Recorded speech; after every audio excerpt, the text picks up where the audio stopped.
we just finished week 8 of marathon training, and I just did a trail run today, and that closed out. That was like my long run, but I was just gonna do a check-in. Daphne, that's what I feel like inside after week 8.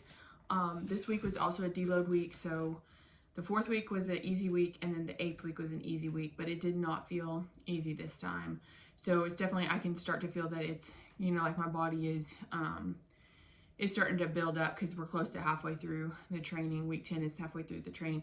But I was going to share, before I give a little update on training, something that I've changed on like my mentality when I run.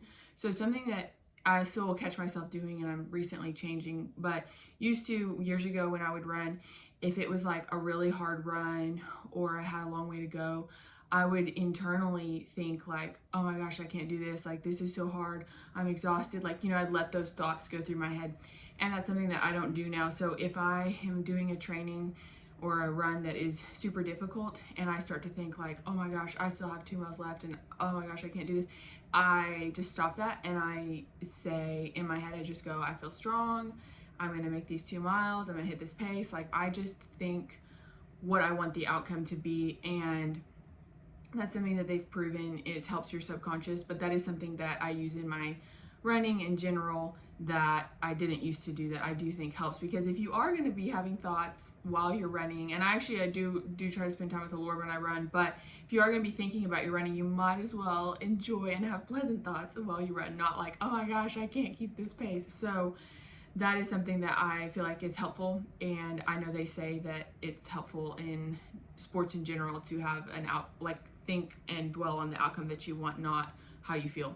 So that is something that I've changed a little bit. But yes, week 8 we had for the first time in training, we had a time trial, so where they give you a certain distance, so it was 2 miles, and we ran that as fast as possible. They had a suggested pace in the app, but that was definitely, I told Krista, I said, I was running so hard my ears hurt after that run because it's just you're just pushing yourself. So, but that was good. And Krista and I ran a trail run today, and we felt really strong and good. It was a 10K, so it was a little over 6 miles, and we could both tell that after 8 weeks of training, like, we're stronger, have more reserve, is how Krista put it, and I would agree with that.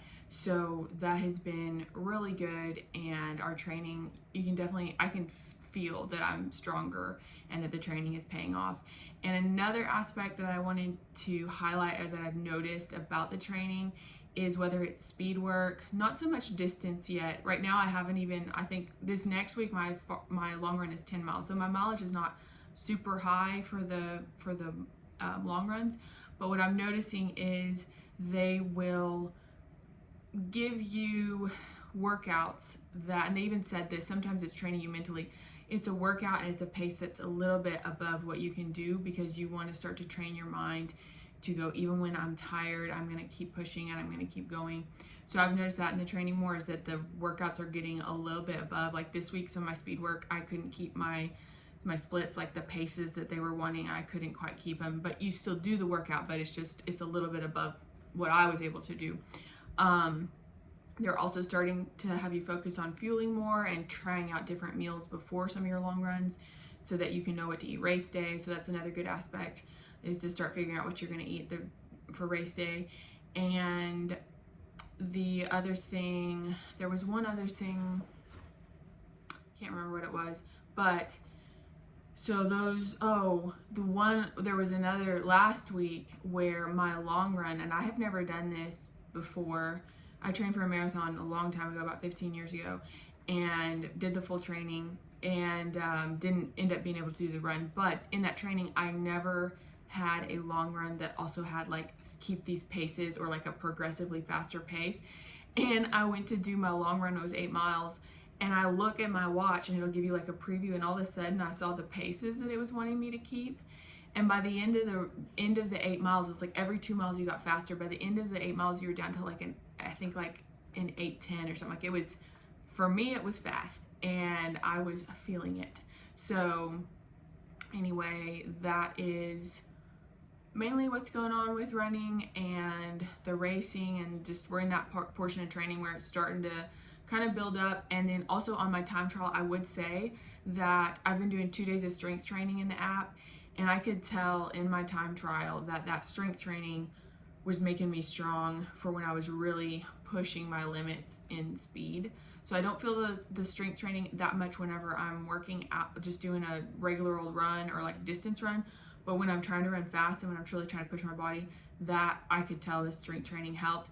And I would say that with the marathon, those muscles, you know, after mile 10, after mile 15, those muscles, if they're strong, you're gonna have a lot better race. So that's all the updates. Change your mentality while you're running. I do think it's like you might as well have positive, hopeful thoughts while you run rather than be like, oh my gosh, this is so hard. And yes, take lots of naps like Daphne.